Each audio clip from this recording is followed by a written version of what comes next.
Allez, let's go. On va commencer le 4e jour d'audience en lisant un thread du Parisien. Je ne sais pas qui est le journaliste qui a écrit, mais on le remercie ou on la remercie.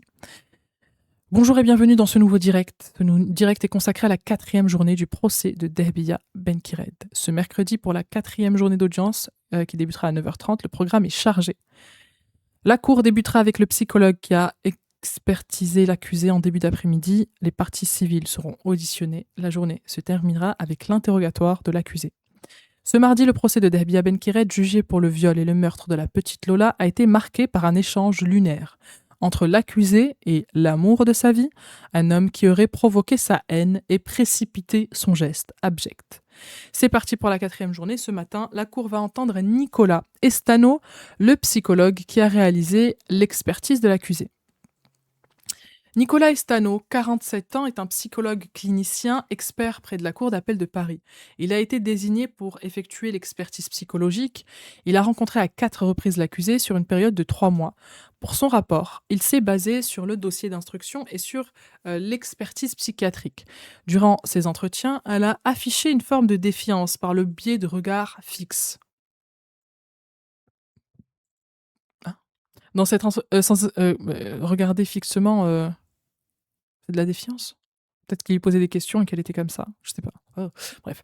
Du coup, l'apparence physique est fluette. Elle se présentera la 3e fois avec un crâne semi-rasé, comme Cassie à l'ancienne. Vous vous rappelez quand elle avait fait ça, poursuit-il. Elle ne fera pas de preuve d'agressivité à mon égard, souligne l'expert. Elle se perd parfois dans des digressions et un certain flou, mais a eu une capacité de concentration correcte, explique-t-il.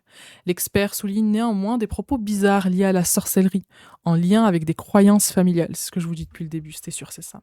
Je ne trouve pas d'éléments en lien avec une maladie psychiatrique franche, pointe le psychologue. Son niveau d'intelligence est dans la moyenne nationale, ajoute-t-il.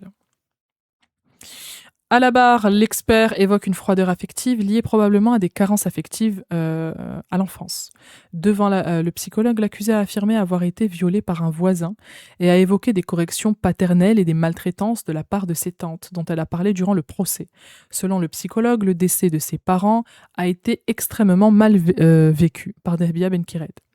Concernant ses études, Nicolas Estano évoque un parcours scolaire moyen. Son arrivée en France a été compliquée, notamment en raison des conditions d'hébergement difficiles. Mais même étant adulte, elle était tout le temps hébergée à droite à gauche. Après le décès de ses parents en 2019 pour son père et en 2020 pour sa mère, l'accusée s'est mise à consommer du cannabis. Je fumais pour oublier ce qu'il s'est passé dans ma vie, a-t-elle déclaré au psychologue au cours d'un entretien. En plus du cannabis, l'accusée a également consommé de l'alcool et du Rivotril, un traitement contre l'épilepsie utilisé comme drogue à haute dose. L'expert décrit une incapacité à se projeter dans l'avenir, une vie au jour le jour et un parcours erratique, instable, avec des emplois successifs non déclarés, notamment dans la restauration. Concernant ses relations, Dehbiya Benkired s'est livré sur ses relations avec Mustapha et Fateh, tous les deux entendus ce mardi par la cour. J'avais besoin d'amour, que quelqu'un soit là, a-t-elle justifié auprès de l'expert. Je me suis salie, a-t-elle expliqué au sujet de leur relation sexuelle tarifée qu'elle dit avoir eue. Selon le psychologue, l'accusée peut se montrer soumise dans les relations interpersonnelles. Elle peut même être naïve dans la relation à l'autre, a-t-il ajouté. Néanmoins, le psychologue n'a pas observé de détresse émotionnelle chez l'accusé. Moi, par contre, sur ça, je ne sais pas ce que vous en avez pensé, vous, par rapport au témoignage d'hier de Mustapha et Fateh, là. Moi, 100%, je pense déjà qu'ils l'ont prostituée. Enfin, en tout cas, ils l'ont payée pour avoir des relations sexuelles. Je pense pas qu'elle mente sur ça, franchement. Au vu des messages, au vu de ce qu'on a vu, de leur discours, de comment ils lui parlaient, etc., à mon avis, ils ont dû payer. Pour moi, je pense pas qu'elle mente sur ça. Et même, je vois pas pourquoi elle mentirait. Enfin, ça change rien à son acte, à l'acte odieux qu'elle a commis. Mais je pense pas qu'elle mente sur ça. Moi, je suis sûre qu'ils ont utilisé du GHB sur elle. Mais même elle, il me semble qu'elle avait dit qu'il avait utilisé la drogue du violeur sur elle. Mais sur ça, je pense pas qu'elle mente. Et puis, même elle, elle le dit, elle a besoin d'amour, elle a besoin que quelqu'un soit là. Donc, elle a un peu cette naïveté dans les relations amoureuses. Je pense pas qu'elle mente sur ça. Je pense pas qu'elle mente non plus. Ouais, franchement, sur ça. Après, quand elle parle de Mustapha et qu'elle dit oui, c'est lui qui m'a poussé à faire ça, c'est une des raisons. Pour moi, là, franchement, elle mélange tout. Mais sinon, oui. Pour moi, les sévices, même les sévices sexuels qu'elle dit avoir vécu, je vois pas pourquoi elle mentirait sur ça, quoi. Parce que je ne pense même pas que ce soit des circonstances atténuantes, et ça vient même expliquer peut-être le pourquoi elle a commis des actes sexuels horribles et de torture et barbares. Merci beaucoup, Strolla, pour ton prime. Merci. Force à vous tous. Ah, tu restes pas? La chance. Clairement, je pense qu'elle dit la vérité sur ça. Moi, j'ai l'impression qu'elle est passée maître en mensonge. Par contre, oui, il y a plein de moments où j'ai l'impression qu'elle ment. Mais sur ça, je vois pas son intérêt à mentir, quoi. Bref, elle accepte le pire des mecs pour être aimée. Ouais, j'ai l'impression, hein. Elle est passée de victime à bourreau. Bah, comme c'est souvent le cas. Comme c'est souvent le cas. Elle couvre Mustapha, c'est obligé, je pense pas du tout qu'elle ait été toute seule, les deux sont tordus. Sur ça, par contre, je pense qu'elle a menti. Mais que tous mentent, par contre. J'ai vraiment l'impression qu'elle n'était pas toute seule aussi, Tara, vraiment. Allez, on continue. Concernant ses relations, du coup, ils ont été tous les deux entendus mardi. Elle a besoin d'amour. L'expert poursuit son rapport en parlant très vite. Il évoque un isolement social de l'accusé, des illusions récurrentes, des bizarreries du discours, une hypersensibilité à la critique et un mode de pensée exécutoire. Lors de leur entretien, Nicolas Estano a noté un narcissisme et des bizarreries comportementales qui évoquent une nouvelle fois les cheveux rasés partiellement de l'accusé, mais également le fait qu'elle se lave en détention avec du liquide vaisselle. D'accord. D'accord. Pour l'expert, Dahbia Benkired a voulu attirer l'attention. Madame Benkired ne supportait pas son placement à l'isolement en prison, souligne l'expert. Le psychologue qui fait état de troubles de la personnalité dû notamment à un mode de pensée persécutoire a relevé la présence de traits psychopathiques à un niveau élevé chez l'accusé. Le psychologue en vient maintenant aux faits pour lesquels l'accusé est jugé devant la cour d'assises de Paris. En ce qui concerne les faits, elle ne fournira que très peu d'explications, explique-t-il. Lors de leur entretien, Dahbia Benkired a évoqué des croyances familiales et de la sorcellerie. Selon lui, la notion d'ensorcellement pourrait être une façon de se protéger. L'expert affirme qu'au cours d'un entretien, l'accusé lui a confié qu'elle avait prélevé du sang de Lola dans une bouteille avant de le boire. L'enquête n'a jamais permis de confirmer cet élément. J'en suis pas fière de ce que j'ai fait, mais j'ai été droguée avant, a-t-elle déclaré à l'expert. Selon le psychologue, il est plausible que le meurtre soit la conséquence d'un acte de nature sexuelle non assumé de la part du sujet. Le pire, c'est qu'après les faits, j'étais normale, lui a expliqué Dahbia Benkired au cours de l'expérience. Putain, elle en a conscience, ça veut dire. Que son comportement après, en mode elle va au bar, elle propose un rein, elle propose des organes, elle va se doucher chez un de ses mecs, tout va bien. Mais elle a conscience de ça, que c'est pas normal. Le liquide vaisselle ne suffira pas à décrasser ses péchés. Ah que non! L'expert psychologue parle extrêmement vite. Si son propos est passionnant, le président lui demande de ralentir. Et il explique que la cour n'est pas pressée. L'expert passe désormais à sa conclusion. Les faits sont reconnus, mais pas vraiment expliqués, affirme-t-il. Interrogé sur la récidive, il a expliqué qu'elle était difficile à évaluer en raison du type de fait. Selon lui, l'accusé risque d'abord de plonger dans la délinquance et la violence plutôt que de réitérer des faits de nature sexuelle. L'expert est interrogé sur les traits psychopathiques notés par l'expert chez l'accusé. Son score total se situe à un niveau élevé. Mais je ne peux pas parler de psychopathie sévère, explique-t-il. Il y a des troubles psychopathiques présents. Le sujet a des éléments de personnalité psychopathique à un niveau élevé, complète-t-il. Lors de sa garde à vue, Dahbia avait demandé aux policiers « Vous avez déjà vu des cas comme ça ?» Des propos qui illustrent, selon l'expert, la dimension narcissique de l'accusé. C'est lunaire. Nicolas Estano évoque ensuite des troubles de personnalité schizotypiques chez l'accusé, mais pas de schizophrénie à proprement parler. Il n'y a pas d'élément de délire et de perte complète de la réalité au moment des faits, ajoute-t-il. On ne retrouve pas d'éléments de sadisme sexuel dans ses propos, estime le psychologue qui ajoute qu'il ne ressort pas de prise de plaisir dans les actes sexuels. Ok. L'accusée avait-elle un fantasme lesbien ? L'interroge le président.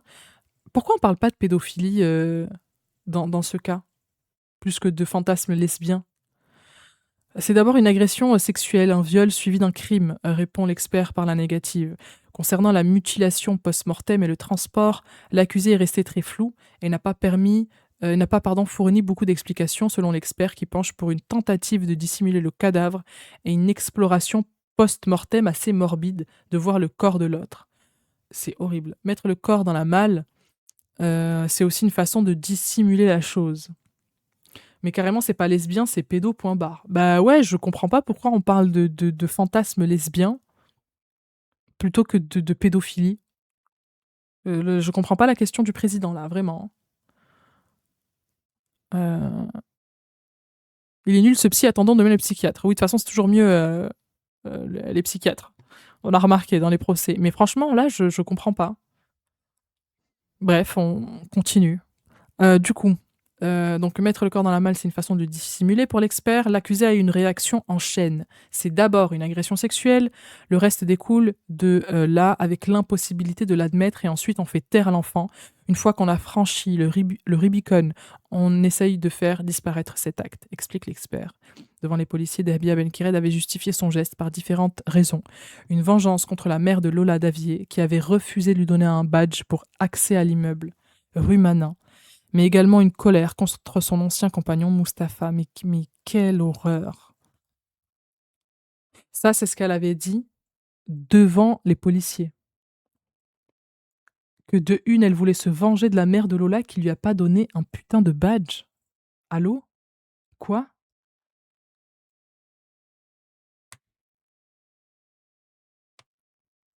Hein?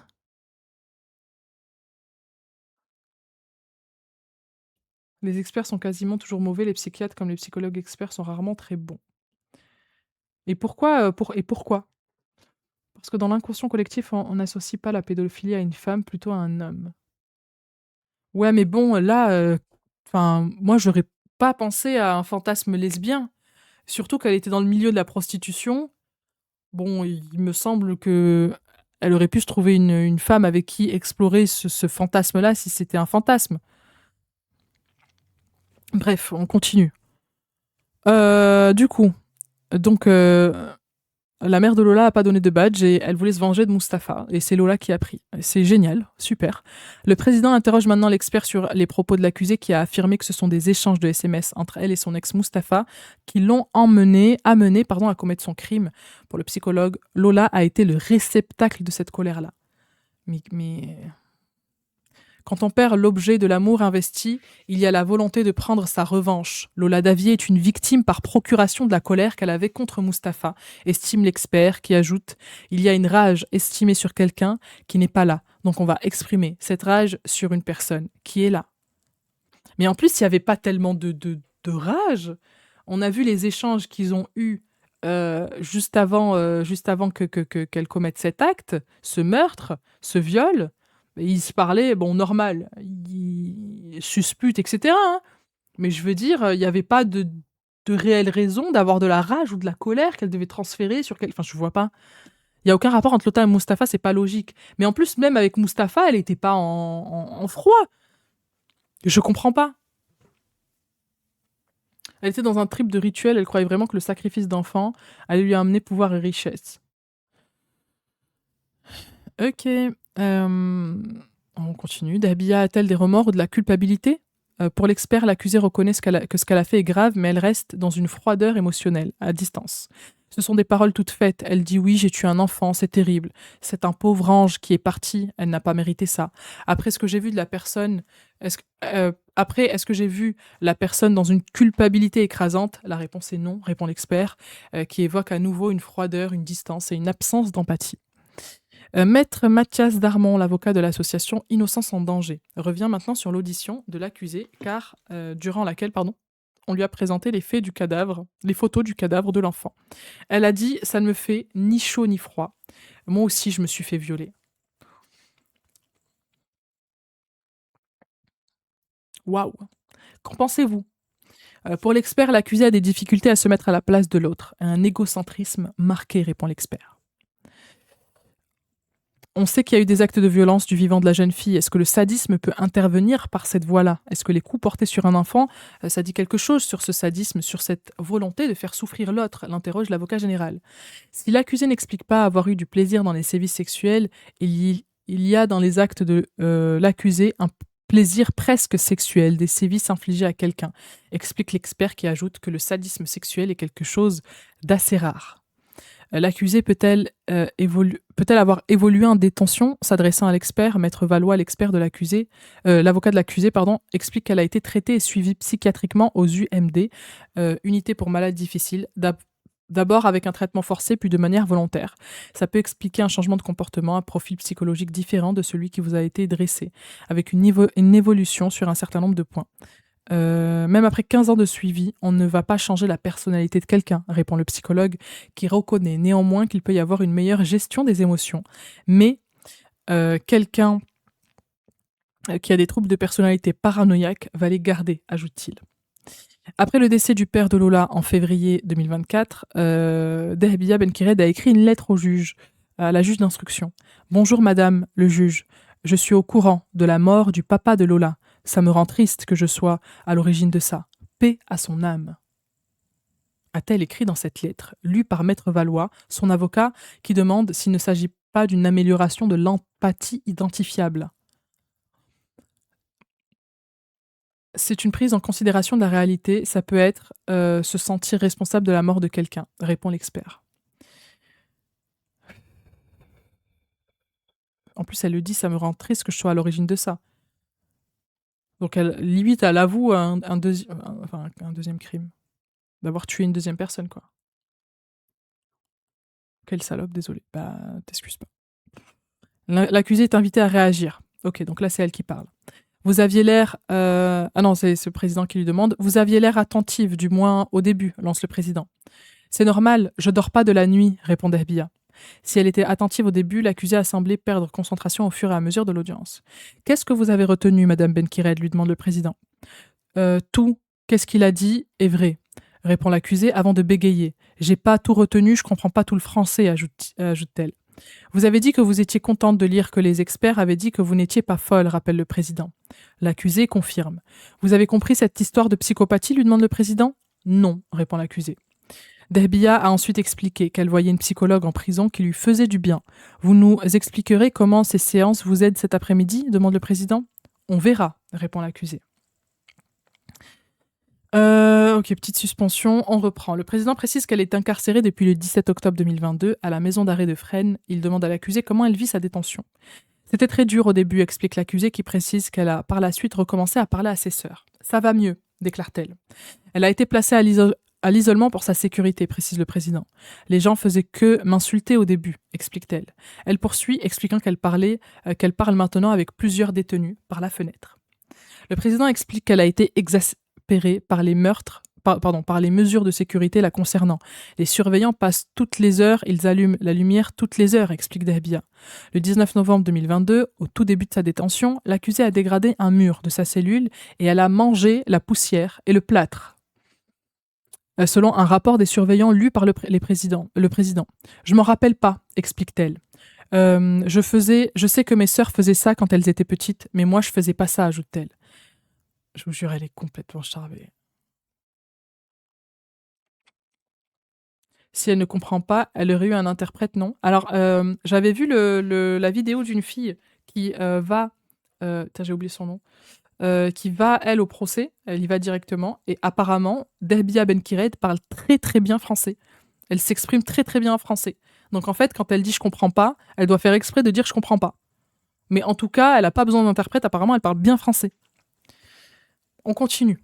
Du coup, Dehbiya Benkired explique qu'elle ne va pas souvent en promenade car il y a des rats. Les surveillants ont souligné qu'elle se complaisait dans une forme d'inactivité. Avec tout ce qui s'est passé dans ma vie, ça me repose, explique l'accusée. Elle explique regarder beaucoup la télé, citant de la télé-réalité, du foot ou encore des émissions de musique. On croise les doigts pour qu'elle n'ait pas Twitch. En détention. Merci beaucoup Béa Lali pour le sub offert à la communauté, merci. En détention, Dehbiya adopte un comportement respectueux selon l'administration pénitentiaire. Si elle est décrite comme souriante, elle n'est toutefois pas dans l'échange, même si elle répond aux sollicitations. Si elle a décidé de se raser la tête, c'est pour ressembler à sa mère, explique l'accusée. En me rasant la tête, je vois le visage de ma mère, poursuit-elle. Aujourd'hui, vous avez les cheveux longs et un chignon Vous ne voulez plus ressembler à votre mère? Lui demande le président. Je me dis, c'est la vie, c'est comme ça, on va tous mourir un jour. Dans ma religion, ça a toujours été ça. C'est Dieu qui reprend les âmes, c'est lui qui décide, répond-elle. Même pour un meurtre, elle interroge le président. Bien sûr que c'est Dieu qui décide. Après, il y a le paradis et l'enfer, ceux qui se... Mais putain, mais qu'est-ce... Pardon, je suis désolée, je suis obligée de m'arrêter là. Putain, j'avais réussi à garder la distance, mais qu'est-ce qu'elle raconte, putain de bordel de merde, mais qu'est-ce qu'elle dit? Mais qu'est-ce qu'elle dit? C'est Dieu qui reprend les âmes, c'est lui qui décide. Ben, là, c'est toi qui, clairement, c'est toi qui as repris l'âme. C'est toi qui as décidé.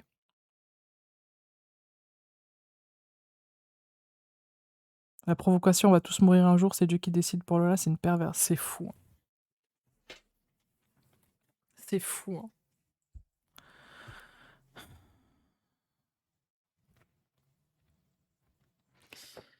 Bien sûr que c'est Dieu qui décide. Après, il y a le paradis et l'enfer. Ceux qui se font tuer vont au paradis.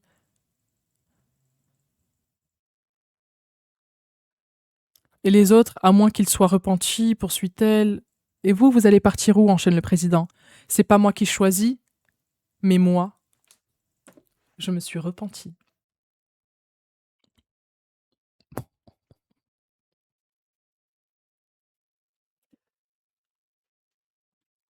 Bon. Ok. Dans l'islam, vous pouvez demander pardon. Comme dans toutes les religions, vous avez la possibilité de vous repentir d'un péché que vous auriez commis quand vous faites un péché. Quand un péché concerne le mal que vous faites à quelqu'un, vous pouvez demander pardon à Dieu autant de fois que vous voulez. Si la personne ne vous a pas pardonné, ça ne passe pas. Ça veut dire que là, elle a beau s'être repentie auprès de Dieu. Si elle a fait du mal à autrui, là, en l'occurrence Lola, Lola ne peut même plus lui pardonner car elle n'est plus là. Donc ça, déjà, c'est une première chose. Mais à la limite, si tu voudrais dire je demande pardon aux parents qui me pardonnent, à sa famille, bon, ils le feront pas. Mais parce qu'ils ont le choix de le faire ou pas. Et s'ils le font pas, le mal que tu as causé à quelqu'un, auprès de Dieu, le pardon ne passe pas. Et tu peux te repentir autant de fois que tu veux.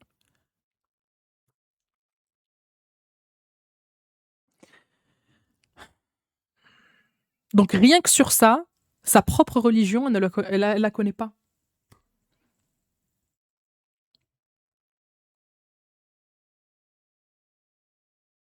C'est exactement pour ça que le prétexte de la sorcellerie, j'y crois pas, c'est juste un moyen de ne pas assumer ses actes. Mais après, bon, mais après, elle a dit n'importe quoi.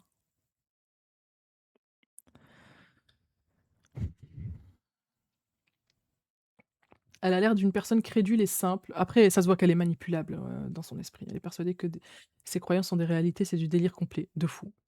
Et même dans tous les cas, toi, tu peux croire ce que tu veux. Pourquoi t'as tué un enfant? Qu'est-ce qu'il a demandé, l'enfant? Elle pense être pardonnée car elle considère Lola comme une mécréante. Oh putain, c'est fou. C'est fou si c'est ça. Parce que toute vie humaine, s'il n'y a pas de croyant, pas croyant, je sais pas quoi, toute vie humaine a son importance. Tu n'as pas à tuer les gens. Si dans ta religion, tu peux tuer quelqu'un parce que tu considères que sa croyance n'est pas assez ou ne croit pas du tout, qu'est-ce que c'est que cette religion? Chez les catholiques, c'est pareil, c'est confesser à l'église n'est pas censé suffire pour gagner sa place au paradis, mais les religions sont toutes mal interprétées, les métaphores non entendues. Puis même, je trouve qu'il y a de la logique de si tu demandes la repentance, ben en fait, si tu as fait du mal à quelqu'un, tu essaies de corriger le mal que tu lui as fait. Bon, là, c'est impossible qu'elle corrige le mal qu'il lui a fait, qu'elle a fait, étant donné qu'elle a tué quelqu'un. Donc, comment tu pardonnes, comment tu demandes pardon pour ça? Comment tu répares ce que tu as fait? Repentance, réparer, ça n'existe pas. Tu ne peux pas. Ça n'existe pas. On souffle, on tousse carrément, je te jure. Les gens qui agissent pour des motifs religieux sont très souvent ignorants quant à la religion.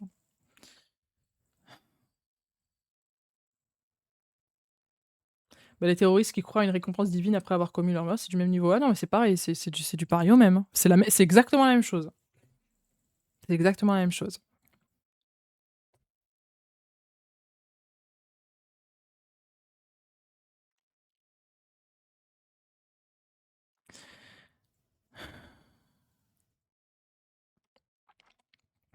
Apparemment, dans la religion musulmane, si t'as un chat de compagnie, ça peut te sauver pour le dernier jour du jugement, car si tu t'occupes bien de lui, ça peut retirer certains péchés.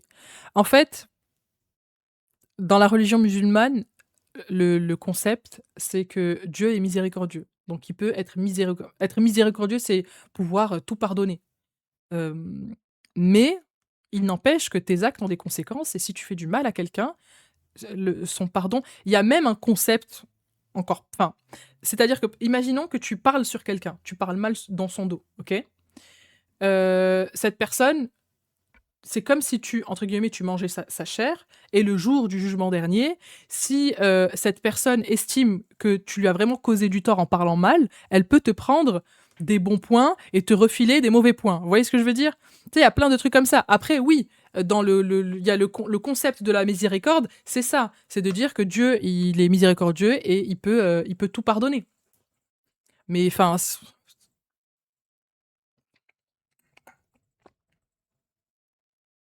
bonsoir Pipa, bonsoir la Pipa Reddingtons.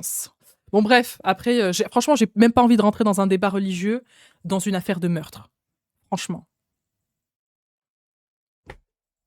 On est en train de parler au-delà d'une affaire de meurtre, de viol, etc. Enfin, qu'est-ce que tu nous parles de religion, en vraie cousine? Qu'est-ce que tu racontes? Qu'est-ce que tu dis?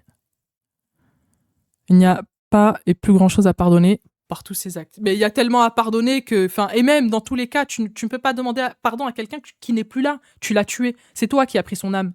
C'est toi qui as tué.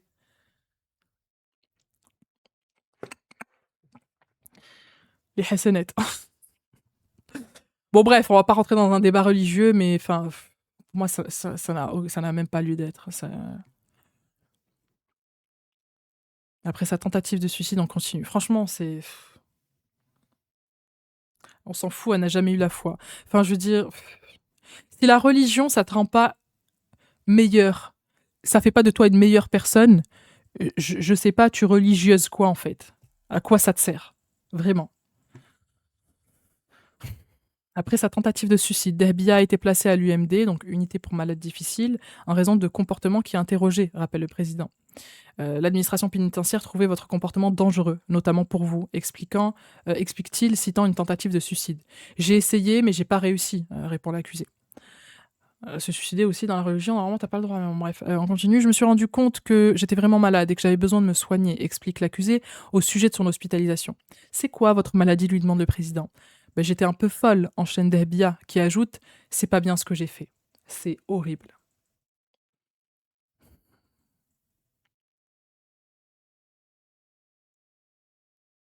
Elle ira en enfer, même si Dieu est miséricordieux. En enfer, je pense qu'elle y est déjà. Hein.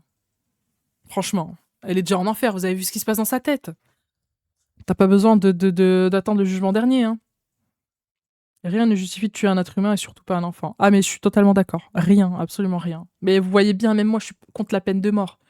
Même pour les personnes qui ont fait des choses odieuses, etc., j'estime que si je pense qu'on ne doit prendre aucune vie humaine, enfin, j'estime que si quelqu'un a pris une vie humaine, ben on ne doit pas faire la même chose en prenant aussi sa vie. C'est pas à nous de décider qui et quand les gens doivent mourir.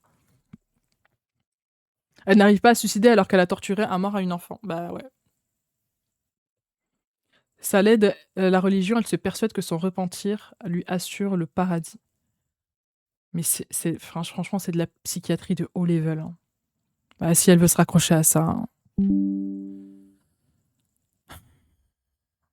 On continue. C'est très dur, explique-t-elle au sujet de sa détention, précisant n'avoir aucun parloir avec ses proches. Ok, petite pause, ils reprennent. L'audience reprend, c'est désormais au tour des proches de Lola de venir... Bon, préparez le mouchoir.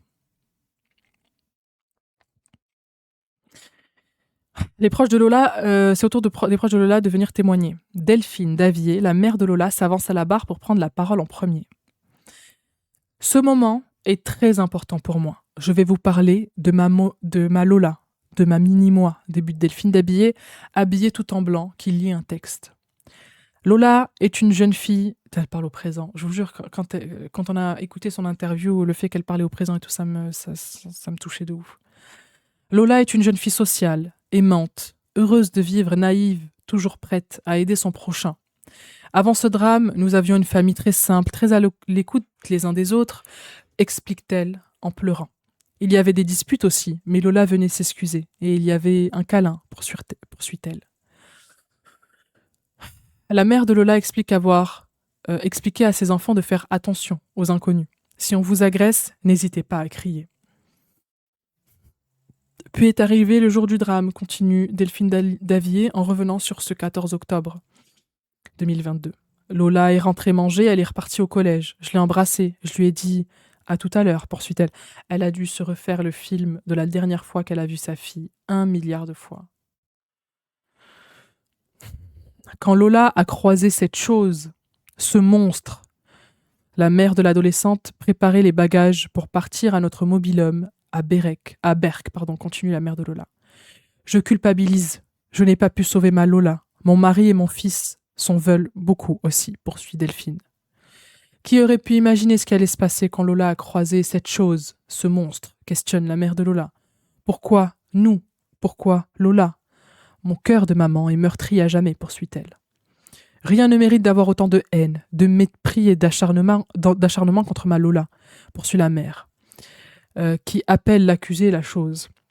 J'ai fini par comprendre que ce n'est pas nous les coupables, mais cette chose, déclare sa mère. Mais oui, il ne faut pas qu'il culpabilise, vraiment. En fait, il y a cette culpabilité des personnes qui restent. Il y a cette culpabilité du « et si, et si, et si ».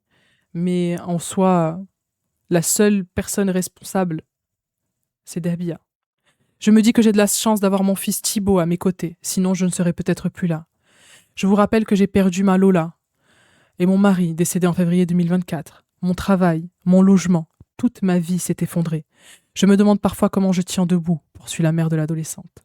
Cette chose ne nous enlèvera pas l'amour de notre famille. Je demande à la justice de faire le nécessaire pour que cette chose soit enfermée toute sa vie, déclare Delphine, qui ajoute « Ne rendez pas autre chose que la perpétuité ». Des photographies de Lola sont projetées sur les écrans de la salle d'audience. Elles ont été transmises par la mère de Lola. On y voit des photos de l'adolescente à tous les âges, seule ou avec ses parents et son frère. Delphine Davier les commente une par une. Elle aimait bien faire le clown, se souvient la mère de Lola. Une photo de la petite Lola en juste au corps de gymnastique. Elle était très douée, elle a fini championne de France avec son équipe, dit sa mère. L'émotion est palpable chez les proches de Lola qui pleurent. L'accusée, elle, a le regard baissé. Elle fixe ses mains. Ses mains qui ont commis un meurtre. Le président demande à la mère de Lola de décrire sa fille. Elle avait un caractère bien trempé, répond Delphine. Je suis désolée, j'ai du mal à en parler au passé. Je crois que je ne m'en remettrai jamais. Delphine Davier évoque maintenant le décès de son mari, le père de Lola. L'homme qui avait arrêté de boire, il a repris le jour de la mort de sa fille. Il buvait du matin au soir, déclare-t-elle. Il est mort de chagrin, dévasté par ses démons. Vous, qu'est-ce qui vous fait survivre demande le président. Mon fils, répond la mère de Lola. N'empêche, Thibaut, son fils, il doit beaucoup porter. Je me mets à sa place, il doit beaucoup porter le poids de la peine et du chagrin de sa mère, son propre chagrin déjà. Mais j'ai l'impression qu'elle s'appuie beaucoup sur lui. Normal. Mais il doit porter beaucoup de poids. Franchement, grosse force à lui et à elle aussi, mais grosse force à lui parce que ça se voit qu'elle se repose sur lui. Dites quand c'est fini, la maman, que je remette le son. Oh, putain. Aujourd'hui, Delphine Davier a encore des questions. Pourquoi sa fille, au caractère bien trempé, a-t-elle suivi Dahbia Benkired ce 14 octobre 2022 ? Pourquoi ? Si on pouvait avoir des réponses, ce ne serait pas de refus, réclame Delphine. L'audition de la mère de Lola est terminée. Le président la remercie pour sa dignité pendant 3 ans et au cours de ce procès. C'est désormais au tour de la tante de Lola de s'avancer à la barre. Elle demande si ses enfants peuvent venir l'entourer. La date du 14 octobre 2022 restera pour moi et ma famille celle de l'anéantissement et du non-retour. Mais avant Lola, la famille a déjà été marquée par plusieurs deuils. Son papa, mort d'un accident de voiture en 2017, son frère Thierry, tué par un chauffard qui a pris la fuite en 2018, sa maman décédée en novembre 2021. Sans que nous ayons le temps de faire notre deuil, arrivait cette date fatidique du 14 octobre 2022. Ce jour-là, elle reçoit un coup de téléphone de sa sœur. Elle m'annonce en sanglots que Lola a disparu, qu'elle n'est pas rentrée du collège, qu'il la cherche en vain. Sur le coup, je panique, je pleure, je crie, je tourne en rond, raconte-t-elle. Quand le corps de Lola est retrouvé dans la malle, tout s'écroule. Je pense que nos cris, nos sanglots resteront enfouis dans les murs de cet immeuble, ajoute-t-elle. La tante revient sur la convocation de la famille à la brigade criminelle le samedi 15 octobre, le lendemain du drame. On allait savoir ce qui était arrivé à Lola. La première question de Delphine a été de savoir si Lola avait souffert, raconte-t-elle en pleurs. Malgré ce drame, la famille reste soudée. Depuis ce drame, on fait tout pour Delphine, on pense à Delphine, on vit Delphine, explique la tante de Lola à la barre. Je me dis que s'il n'y avait pas Thibaut, il se passerait quoi, questionne-t-elle. Rien n'est plus et ne sera plus comme avant. Elle me manque, continue-t-elle avant de s'adresser à sa sœur Delphine. Je t'aime tant, je serai toujours là pour toi, déclare la tante de Lola à sa sœur en se tournant vers elle. Les deux femmes éclatent en sanglots et se tombent dans les bras. Sa déposition est désormais terminée. C'est oppressant, ouais. C'est désormais au tour de Dominique et Nathalie, l'oncle et la tante de Lola. Leur Lola.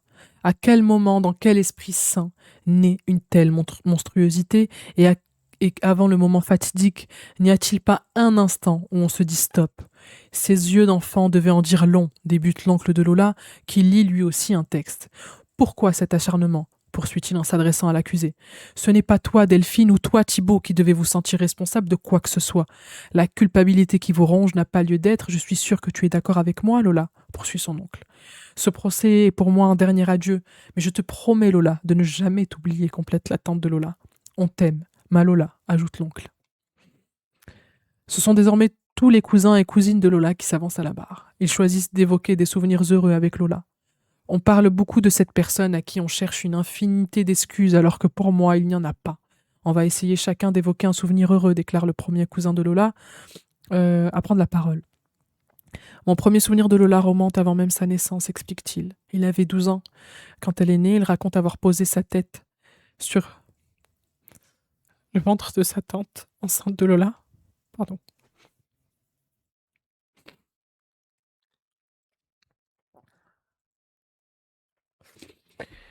Il raconte avoir posé sa tête sur le ventre de sa tante enceinte de Lola et avoir senti ses petits coups de pied. Elle s'entraînait déjà pour la gym, lance-t-il en sanglots. Le deuxième cousin de Lola prend la parole, mais avant même qu'un son ne sorte. Il explose en sanglots sur le pupitre. Soutenu par le reste de sa famille, il finit par s'asseoir, incapable de prononcer un mot. C'est dur, hein. Waouh, putain. Franchement, après, moi, le témoignage de la famille, parce que c'est là que tu vois les conséquences de cet acte horrible. Comme l'affaire Jubilaire, j'ai la sensation que ce procès va se terminer avec beaucoup de choses que l'on ne saura jamais. Mais de toute façon, je pense pas. Il n'y a aucune explication qui pourrait être suffisante. On peut chercher à comprendre le pourquoi du comment, mais expliquer ce geste réellement, on n'aura pas vraiment de vraie explication, de vraie justification, il n'y en a pas. On est tous en larmes, non? Bah, je pense que oui. Je pense que oui. Avec le SPM et le procès, c'est les chutes du Niagara, mais oui, c'est clair. Go regarder Anastasia encore ce soir, mais grave. On continue. Du coup, l'une de ses cousines, Manon, se souvient d'une compétition de gym de l'adolescente. Elle n'était pas contente car elle n'était pas sur la plus haute marche du podium. Mais moi, j'étais très fière de ce qu'elle a fait, raconte cette cousine qui a 6 ans de plus que Lola. Lola voulait tout faire comme moi. Les ongles, elle m'avait fait promettre de garder tous mes vêtements pour qu'elle puisse être comme moi. J'étais fière de savoir que je pouvais être son exemple et je l'aime à tout jamais, raconte-t-elle en larmes. Je crois que j'ai même plus de mouchoir en plus. Normalement, j'ai toujours un PQ qui traîne là. Attendez, je vais en chercher un. Allez, on continue. Lola voulait tout faire comme moi, du coup. J'étais très fière de savoir que je pouvais être son exemple et je l'aime à tout jamais. Jonathan, l'un des cousins de Lola, le plus âgé, prend la parole. Lola était demoiselle d'honneur à son mariage. Il faut se souvenir d'une fillette rigolote qui avait toute la vie devant elle, commence-t-il. Le jeune homme s'adresse ensuite directement à l'accusé. On a compris que vous aviez eu une vie difficile, que vous aviez perdu votre père, votre mère, que vous êtes dans la drogue, que vous êtes dans la prostitution, qu'on vous a potentiellement violé. Mais je tiens à vous rappeler qu'il y a quelques années, j'ai perdu mon grand-père. Une mort brutale. Leur choix, ça a été d'avancer. Ensuite, notre parrain, pareil, on a avancé. Puis notre grand-mère, on l'a vu partir. On a continué d'avancer. Ensuite, vous nous avez volé Lola. Un meurtre atroce, mais on est resté debout et on a continué d'avancer. Johan, le père de Lola, est parti de chagrin. On a continué d'avancer. On est là, assis, à écouter vos excuses. Malgré les aléas de la vie, on en a tous. On a fait le choix d'avancer. Je parle de choix, c'est important, déclare-t-il. Vous vous êtes défoulé sur une fille qui n'a rien demandé. J'ai une question pour vous. On vous a forcé à faire ça on vous a forcé à faire ça à Lola ou c'est votre choix, questionne-t-il.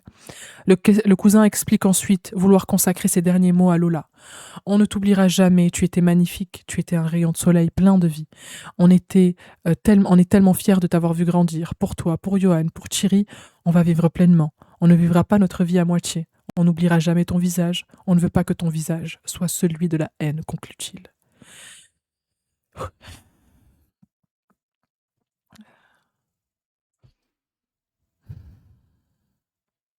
C'est un peu ce que je vous disais hier quand on parlait du fait que on vit tous des choses des fois atroces, on vit tous des choses horribles. Et on a le choix, on peut faire répéter les mêmes souffrances et on peut faire la même chose, faire souffrir les gens de la même manière, ou on peut se dire que non, comme il dit, on continue d'avancer. En fait, on fait des choix dans la vie et on les fait tous en pleine conscience. Il est fort le cousin qu'Alocan soit, franchement, puis s'est adressé directement à elle. Bon, la maman de Lola aussi l'a fait. Mais j'ai trouvé sa question pertinente. Est-ce qu'on l'a forcé à faire ça ou est-ce que c'était son choix? C'est désormais au tour de Thibaut, le frère de Lola, de venir s'exprimer à la barre. Il évoque ses souvenirs d'enfance avec sa sœur. On se chamaillait beaucoup, se souvient-il. C'était le rayon de soleil de notre appartement, ajoute-t-il. Ce 14 octobre, Lola rentre des cours le midi pour manger avec ses parents et son frère. On était 4 autour d'une table, c'était comme d'habitude, c'était normal, se souvient-il. Elle part et c'est la dernière fois où je l'ai vue vivante. J'ai vu son visage. Sourire, ajoute-t-il. En début d'après-midi, Thibaut part se faire couper les cheveux. Je sors de l'appartement côté rue Manin, pas côté jardin, le côté où Lola a rencontré Dahbia Benkired. Il a expliqué hésiter entre les deux chemins. Si j'avais fait demi-tour, je serais allé côté jardin, comme on la voit aux caméras, et j'aurais forcément croisé la dame juste à ma gauche avec ma sœur. Il ne se serait donc rien passé, explique-t-il, mais il faut qu'ils arrêtent avec les si. Ça les torture. Pendant que je suis chez le coiffeur, il y a un monstre qui fait des choses à ma sœur, poursuit-il. En sortant de ce rendez-vous chez le coiffeur, Thibaut reçoit un appel de son père, l'informant que Lola a disparu. J'arrive au commissariat, je vois ma mère en sanglots. Elle a déjà perdu sa fille, je vois l'état de mon père se dégrader. Il avait pris de l'alcool et des médicaments et il courait partout, se souvient-il. Vers 1h du matin, les policiers viennent dans notre appartement pour dire qu'ils avaient retrouvé ma sœur. Mon père n'y croyait pas. Il n'arrêtait pas de poser la question, mais elle est où? Je veux la voir. Mon père faisait que des tours, poursuit-il en sanglots. Le frère de Lola confie n'avoir jamais vu les photos du cadavre de Lola avant l'audience. Les photos que j'ai vues, celles du cadavre de sa sœur, je ne les avais jamais vues. Pour moi, c'était pas obligé que je les voie, mais je me suis mis dans ça dans ma tête, car ça fait partie de la vérité. Ça fait partie de ce qu'elle a subi, et c'est important que je les voie, explique-t-il. Je n'aurais jamais, je pense, revu ces photos. Donc là, ça fait 3 ans, il a jamais vu ces photos et pendant le procès, il s'est dit que c'était bon. Après, il fait son choix. Il fait son choix. Comme il dit, ça fait partie de la réalité, de la vérité. Mais je n'aurais pas pu. La culpabilité du survivant est terrible et traumatique, mais tellement, tellement. J'espère qu'ils sont suivis vraiment. Purée, le pauvre culpabiliste, il n'y a absolument pour rien, mais évidemment. Mais tu refais, avec des si, tu refais tout le monde. Là, il s'est dit, si j'étais passé dans ce chemin, il aurait forcément croisé Dabi avec sa sœur. J'aurais jamais fait ce choix non plus. Le besoin de savoir malgré l'horreur. Je le comprends, je le comprends. C'est un moyen pour se reconstruire, mais oui. Très fort, quelle dignité, jamais j'aurais pu être aussi digne devant la meurtrière. Il se dit que c'est sa dernière possibilité de les voir certainement. Oui. Il n'y a que le coupable, c'est l'autre taré, la famille, ils sont coupables. Se sentent coupables, c'est horrible. Après, c'est humain d'essayer de refaire, de tout refaire, de refaire le monde avec des si et de se sentir coupable, de se dire et si, et si, et si. Mais évidemment, ils sont coupables de rien. De rien du tout. On continue. Le jeune homme s'adresse ensuite à sa maman. Je remercie ma mère d'être toujours là pour moi. J'essaie de faire la même chose pour elle. Je t'aime. Je voulais que tu le saches, déclare-t-il. La mère de Lola et donc de Thibaut se lève et vient l'enlacer. C'est toute une famille qu'elle a fait pleurer, qu'elle a fait toujours pleurer. Elle a tué une fille, un père, même si vous m'avez compris, conclut-il. J'attends beaucoup de cette décision, de vous tous, et j'ai entièrement confiance en vous pour le verdict de fin, déclare-t-il à l'adresse des jurés. Le président lit maintenant une lettre que le père de Lola, Johan, a accrochée à la porte du studio où Dehbiya a tué Lola. Quoi? Oh non. Donc quand Lola est morte, son père a écrit une lettre qu'il a accrochée à la porte du studio où Dehbiya elle a tué Lola. Elle devrait être jugée pour Lola et indirectement pour son père. Mais en plus, elle l'a avoué. Elle l'a avoué dans la lettre qu'elle avait écrite à la juge d'instruction en disant c'est moi qui l'ai tué, quoi. Bon, on lit la lettre. Ma chérie, je ne comprends toujours pas pourquoi tant de cruauté et de barbarie envers toi, toi qui étais si gentille.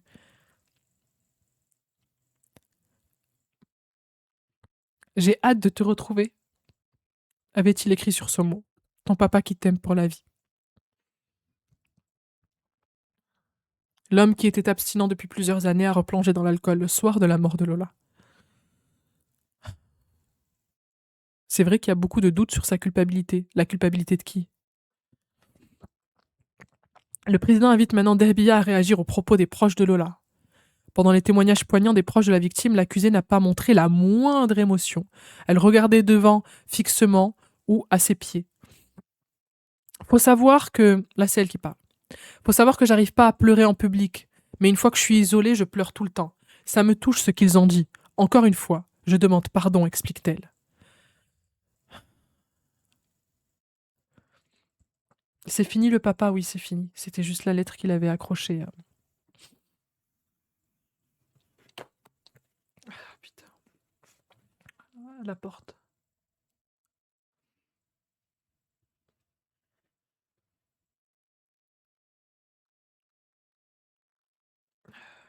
En plus, son père, il est même pas là pour passer à la barre, quoi.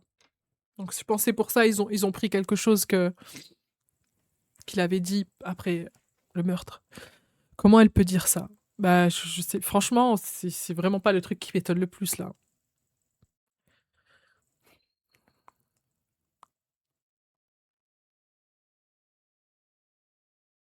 Je sais même pas, parce que tu vois, elle demande pardon, qu'elle se taise, c'est mieux. Je sais même pas ce qui est mieux, qu'elle parle pas, qu'elle demande pardon, je sais pas. Le mieux serait été de dire la vérité, mais même si elle dit la vérité, toute la vérité, rien que la vérité, ça ramènera pas Lola. Le président demande à l'accusé comment vous avez fait pour que Lola vous suive. Je lui ai simplement demandé de m'aider à porter des valises et elle m'a suivi, répond-elle. Le président diffuse maintenant la vidéo de la reconstitution du crime. Elle a été réalisée le 16 février 2024. Elle débute par le hall de l'appartement rue Manin. Dehbiya Benkired est habillée d'un manteau rouge et d'un gilet pare-balles. Hein? Elle n'est pas menottée, mais elle est reliée à une corde tenue par un gendarme. Un officier de police judiciaire joue Lola pour cette reconstitution. Ah, ok, oui, ok. Oui, ils ont pris Dehbiya pour faire la reconstitution. Sur la vidéo, Dehbiya Benkired tire Lola par le bras pour entrer dans l'ascenseur, précise le président qui a coupé le son. Des photographies sont prises pour réaliser un album photographique de la reconstitution. Arrivée au 6e étage, Dehbiya Benkired et Lola marchent côte à côte dans le couloir et tournent à droite pour arriver devant l'appartement.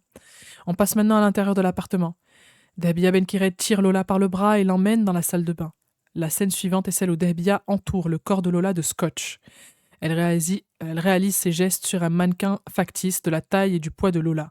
Elle débute par les mains et réalise plusieurs tours en remontant sur les avant-bras. Sur la gauche du mannequin représentant Lola, on voit la malle qui servait à transporter le corps. Elle entoure ensuite la tête de l'adolescente de scotch, puis passe aux pieds, faisant là aussi plusieurs tours et remonte jusqu'au mollet. Elle donne visiblement des précisions lors de cette reconstitution, mais le son a été coupé, nous n'entendons donc pas ses propos. La vidéo passe au moment où elle sort la malle. Elle emmène la caisse dans la salle de bain et place la malle sur le flanc pour laisser une ouverture. Elle saisit ensuite le corps et le traîne au sol et le place dans la malle. Elle peine à remettre la malle sur ses roulettes. Elle mime ensuite la scène où elle récupère dans une bouteille le sang de la victime au niveau des aisselles. les images sont celles de la reconstitution, mais elles sont insoutenables à regarder. Mais elles sont insoutenables même à imaginer. Écoutez, on est sur la côte, on entend le bruit des vagues. Là, je ne peux pas. Je peux pas, je vous jure, je peux pas. Je peux pas. C'est inhumain de faire ça. C'est inhumain. Mais cette personne n'est pas humaine. C'est pas possible. Dehbia ferme ensuite la malle. La vidéo est terminée. Il y a un silence dans la salle. Mais mon Dieu, la famille doit entendre tout ça. Oui. Et ils sont là. Hein. Mes enfants ne sont pas à la maison, je peux pas leur faire un bisou nocturne pour me sentir mieux. Les personnes qui suivent ce procès, alors que vous avez des enfants, vous avez un courage immense. Moi, j'ai pas d'enfants et ça me fait peur pour des enfants que je n'ai même pas. En fait, c'est bon, nous, ça nous touche d'autant plus parce que c'est un enfant. Mais quand c'est ton enfant, t'imagines juste quelqu'un qui lui a un peu crié dessus ou lui a fait juste du mal, qui lui a mis une gifle ou juste un truc comme ça, qui est grave en soi, hein, mais juste ça, juste ça. Tu Ça te fait sortir une haine et une rage. C'est pour ça, franchement, la maman de Lola, elle a une dignité de fou. Et je vous l'ai dit, hein, je vous l'ai dit, je vous jure, elle peut tout insulter, elle peut être en colère, elle peut venir avec un slip sur la tête au procès, au tribunal, il n'y a pas de souci, vraiment. Parce que c'est ça, tu ne peux pas, normalement. Tu peux pas le supporter. Que son père, le père de Lola, soit mort, c'est même pas étonnant. C'est très dur de survivre à ça. Surtout que, déjà, perdre un enfant, c'est dur de survivre à ça. Mais dans ces circonstances-là,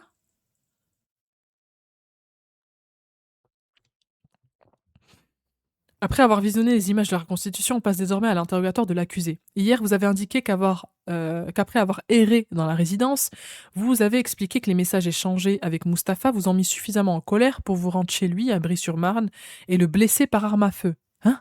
C'est dans cet état d'esprit que vous quittez la résidence lui demande le président? Oui, répond Dahbia. Le président revient sur un message envoyé par l'accusé à son ex-compagnon à 14h46. Je te donne rendez-vous après ce que j'ai à faire. À 15h07, vous quittez la résidence en direction du domicile de votre ex, demande le président.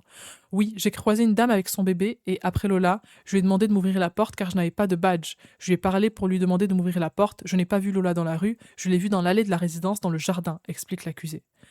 Putain, mais pourquoi elle est pas sortie plus tard ou plus tôt ou qu'elle est restée avec ses copines, aller chercher un café ou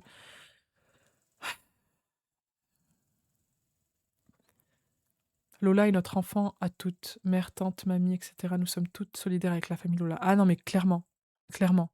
Mais en fait, moi j'ai beau ressentir énormément, énormément, énormément d'empathie pour la maman et même pour les proches, mais encore plus pour la maman.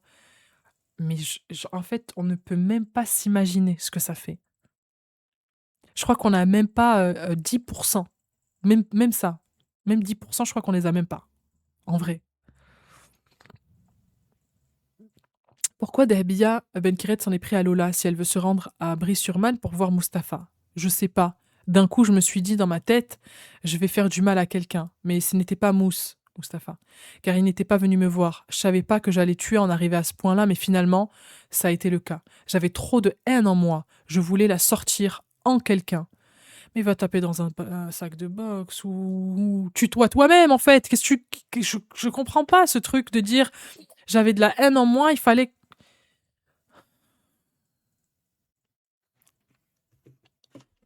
Je comprends pas. Pourquoi Lola insiste le président. Je sais pas, j'ai pas choisi, je la connaissais même pas, poursuit-elle. C'était la personne qui était sur mon chemin. C'est comme ça, ajoute-t-elle. Je crois que c'est encore pire. Le fait de se dire que ça aurait pu. Elle a pris quelqu'un au hasard qui avait une réelle raison, quoi. C'est encore pire, je crois. Vous avez dit aussi hier que c'était une fillette et elle était plus faible, poursuit le président. Oui, reconnaît Dahbia. L'accusé explique que Lola l'a suivie après qu'elle lui demandé de l'aider avec ses valises, de l'aider à les descendre de l'appartement.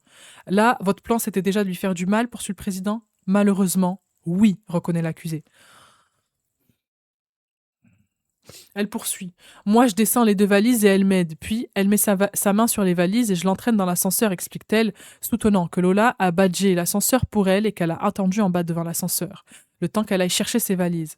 Elle avait largement le temps de partir et elle ne l'a pas fait. Elle est restée.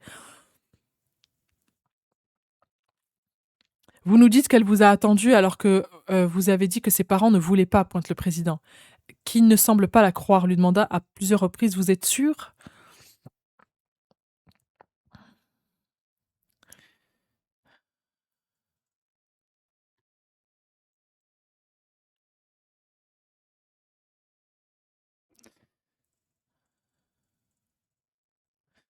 Face à ces contradictions, le président insiste auprès de l'accusé. Elle est où la vérité? L'interroge le président, sceptique sur ses réponses.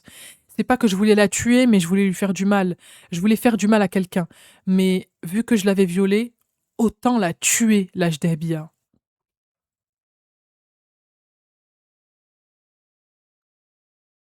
Bientôt, ça va être la faute de Lola et sa bienveillance. Mais vous vous rendez compte? Dahbia explique ensuite l'avoir tiré par le bras pour entrer dans l'ascenseur. Elle réagit pas, elle dit rien. Elle n'a pas réagi jusqu'à la dernière minute après ce que je lui ai fait, explique l'accusé. En haut, elle m'a dit « Madame, s'il vous plaît, ne me faites pas de mal ». Je lui ai répondu « T'inquiète, je te ferai pas de mal », relate l'accusé, soutenant ne l'avoir jamais menacée.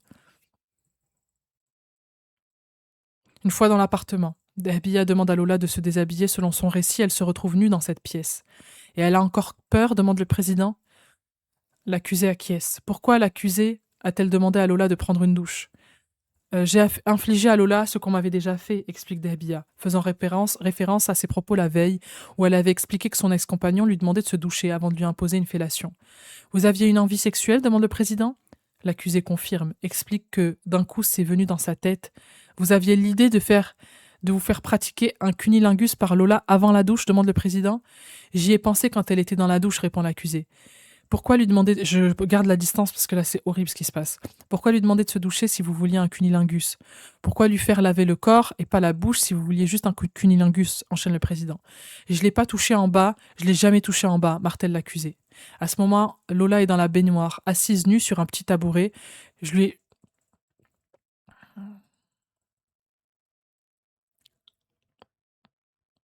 Ça me dégoûte, je vous jure. Toucher les seins, claquer la tête contre la paroi de la douche avec ma main, ajoutant que le coup n'était vraiment pas fort. Franchement, je vous dis la vérité, je l'ai pas tapé fort, je vous le jure, poursuit-elle.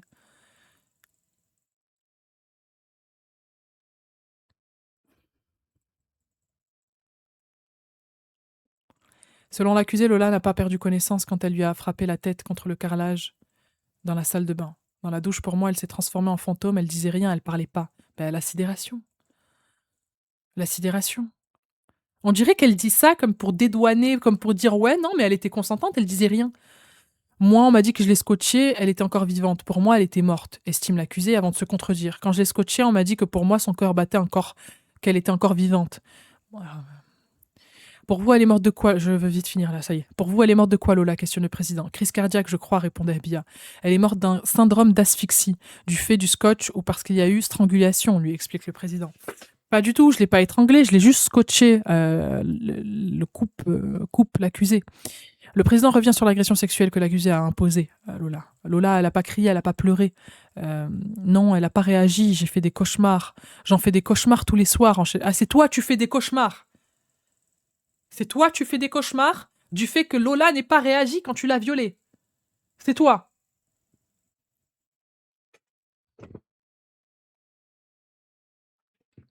Je l'ai attrapé par les cheveux pour le faire comme le faisait Mustapha, mais sans violence. Ose-t-elle?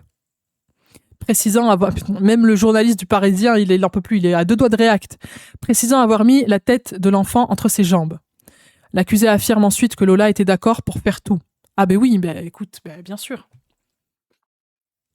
Faire tout ce qu'elle lui demandait. La phrase est difficile à entendre, souligne le président qui ajoute « elle ne devait pas être d'accord ». Le président tente désormais de lui faire reconnaître les pénétrations anales et vaginales démontrées par les expertises médicales. Lundi, les médecins légistes avaient confirmé la présence de lésions au niveau du vagin et de l'anus, mais Dahbia conteste toute pénétration. Moi, je vous dis que c'est la vérité. Bon, là, elle ment. Tout ce qui s'est passé, je vous le raconte, explique-t-elle. Après avoir imposé des actes sexuels à Lola, l'accusée dit avoir commencé à la scotcher car elle avait peur qu'elle en parle à sa famille, qu'elle la dénonce, rappelant qu'elle pensait être face à un fantôme. Quand vous la scotchez, est-ce que vous dites que c'est pour la tuer la questionne le président. Toute la haine que j'avais en moi, je l'ai sortie en elle, répond-elle. C'est pour qu'elle ne parle plus, continue le président. L'accusé confirme. Dans tous les cas, je savais qu'elle allait mourir, et c'était la première fois que je faisais ça, ajoute Dehbia. Le président revient sur les coups de couteau et de ciseaux portés par l'accusé dans le dos de Lola. À partir de là, vous n'allez pas me croire, mais j'ai commencé à la voir comme un mouton.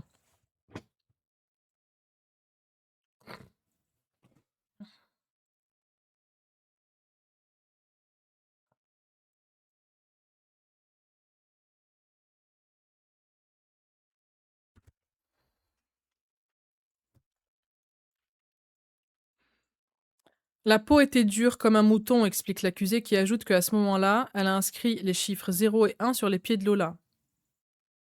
J'ai mis un coup de couteau et un coup de ciseau car je pensais que c'était un mouton, ajoute-t-elle une nouvelle fois.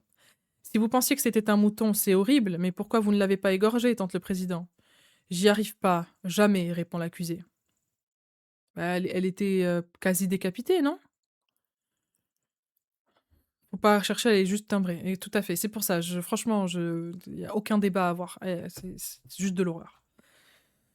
Le président passe ensuite à la malle. Comment l'accusée a-t-elle décidé de placer le corps dedans? Je voulais la mettre dans des sacs, mais le corps était trop lourd, explique-t-elle.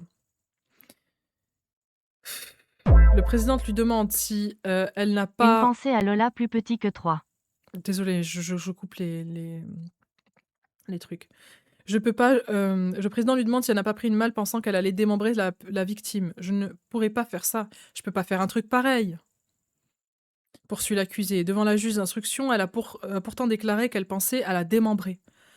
Dehbia explique comment elle a rentré le corps dans la malle, pourquoi ce linge dans la malle et l'eau de Javel, demande le président. Je craignais l'odeur, répond l'accusé. On ne voyait que les vêtements, on ne voyait pas le reste, ajoute-t-elle au sujet des couvertures qui dépassaient du couvercle. D'elle-même, l'accusée revient sur le sang de Lola qu'elle aurait mis dans une bouteille. Avant de partir, j'ai pris une bouteille et du côté où j'ai mis le coup de couteau, j'ai pris un tout petit peu de sang, explique-t-elle d'un air totalement détaché. Ah oui, j'ai oublié, elle s'est pissée dessus aussi, ajoute-t-elle, toujours avec un détachement.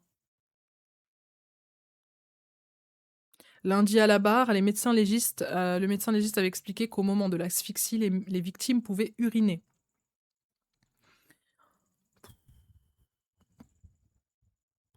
Le président passe maintenant aux heures qui ont suivi après son crime.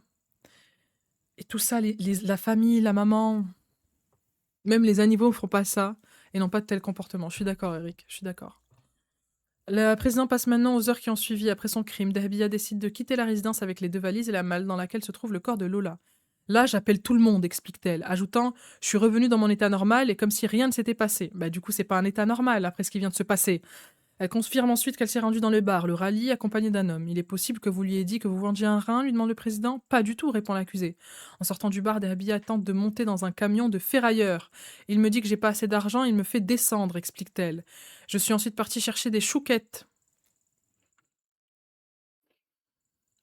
C'est une horreur. On a bientôt fini. Hein. Mes affaires n'avaient pas bougé. La police est même passée près de moi, se souvient l'accusé. À sa demande, Rachid, qui a été entendu ce mardi, vient la chercher. Ils rentrent ensemble chez l'homme à Asnières-sur-Seine. Après avoir pris une douce et s'être changée, elle descend avec lui manger dans un établissement de restauration rapide, laissant la malle et les valises chez lui.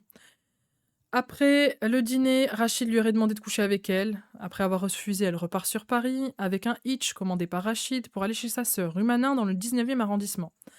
Avant, elle se débarrasse d'une de ses 2 valises parce qu'il y avait des affaires de la petite dedans. Arrivée en bas de l'immeuble, avec sa malle contenant le cadavre et l'une des 2 valises, l'accusée explique qu'il y avait la police partout, se souvient-elle. Elle fait descendre sa sœur Fria avant de prendre peur et de fuir. Le 14 octobre, elle dort chez un ami à Bois-Colombes. Elle sera interpellée le lendemain. Vous avez bu du sang demande le président, qui revient sur le sujet.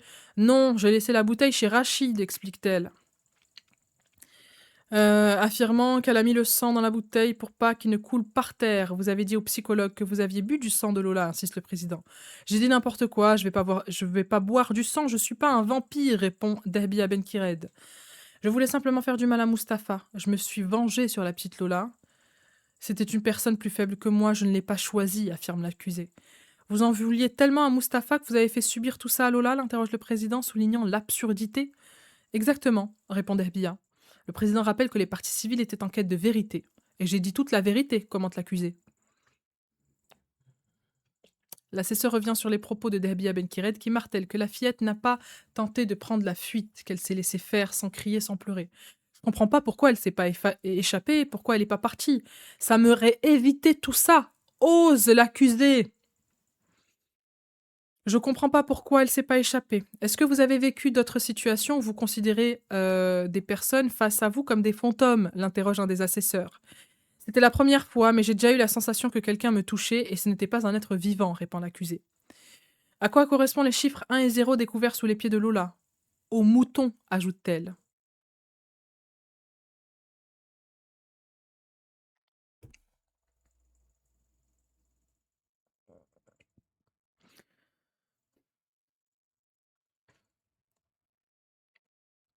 Maître Le Petit, avocate des parties civiles, l'interroge maintenant sur leur peur ressentie. Ah, Maître Le Petit, il me semble que c'est l'avocate qui avait défendu une des victimes de Depardieu.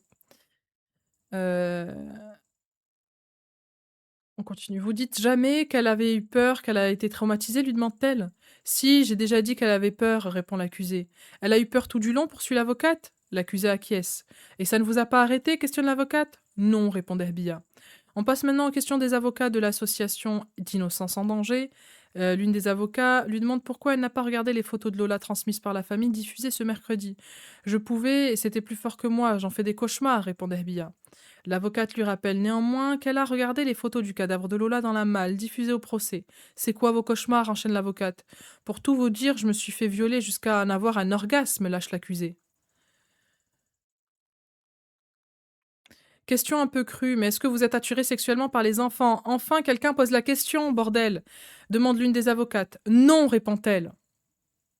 Même la folie est choquée. Même la folie, le mot n'est pas assez fort, je trouve. Vous savez depuis combien de temps vous déposez lance l'avocat général. Non, répond Derbia. Ça fait 2 heures. Votre crime a duré 1h37. Il y a des éléments qui ne rentrent pas dans la temporalité, ajoute l'avocat général. En même temps, vous me posez tous des questions, répond l'accusé. L'avocat général l'interroge d'abord sur les plaies sur le cou de Lola. C'est pas vous, lui demande-t-il. L'accusé nie. Mais quand le corps de l'adolescente a été retrouvé, sa tête était presque détachée du corps. Je vous dis que c'était pas moi, j'ai pas fait ça, j'aurais pas pu faire ça, s'agace l'accusé. Parce que c'était difficile physiquement ou mentalement, lui demande l'avocat. Ben les deux, répond-elle. Non, mais elle a pas pu couper sa tête. Parce que c'était difficile, vous savez, physiquement et mentalement. Qu'est-ce qu'il aurait fallu pour vous empêcher de commettre ces faits, lui demande l'avocat général. Fallait pas que je fréquente les personnes que j'ai fréquentées. Celle que je voyais le plus, c'est Mustapha, répond l'accusé. Tout est de la faute de Mustapha, donc résume l'avocat général. On peut dire ça comme ça, confirme l'accusé. C'est désormais au tour de la défense de poser ses questions. Il revient sur certaines contradictions et incohérences de ses clientes. Vous avez envie de dire la vérité, mais parfois ça cloche, constate Maître Levallois, citant les lésions observées à la tête de Lola, la plaie au cou et encore les pénétrations vaginales et anales. Pourquoi vous n'arrivez pas à vous rendre à l'évidence des résultats scientifiques demande-t-il à sa cliente. L'accusé continue de nier, affirmant qu'elle a dit la vérité.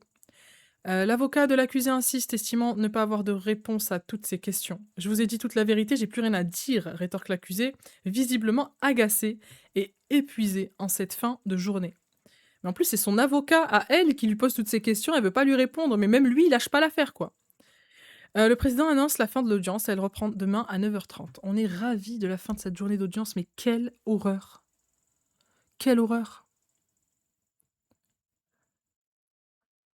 C'est de la faute à tous sauf la sienne. Bah, apparemment. C'est pas de la folie, c'est du délire, c'est aberrant. Franchement, je suis dégoûtée. Je suis dégoûtée de ce qu'on a entendu aujourd'hui. On est sûr à 100% qu'elle était seule au moment du crime?